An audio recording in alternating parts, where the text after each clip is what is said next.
Pas zhvillimeve të fundit politike në Kosovë dhe vendimet për shpërndarjen e kuvendit, ka ardhur reagimi nga raportuesi për Kosovën në Parlamentin Evropian, Rio Terras.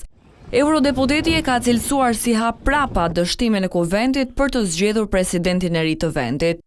Kjo është një pengesë serioze. Në vend të stabilitetit, vendi përballet me pasiguritë e re politike, vërtet zgënjyese. Reagimi i tij vjen pasi presidentja e Kosovës Vjosa Osmani njoftoi se ka nxjerrë dekretin për shpërndarjen e kuvendit, duke argumentuar se deputetët dështuan ta përmbushin detyrën kushtetuese për zgjedhjen e presidentit brenda afatit. Ndërkohë i dërguari special presidencial për misionet të veçanta të Shteteve të Bashkuara Richard Grenell i ka quajtur lajm të mirë zgjedhjet e reja në Kosovë. Lajmi i shkëlqyer. Zoti po na përgatit të gjithëve për rikthimin e Hashim Thaçit. Thaçi për kryeministër.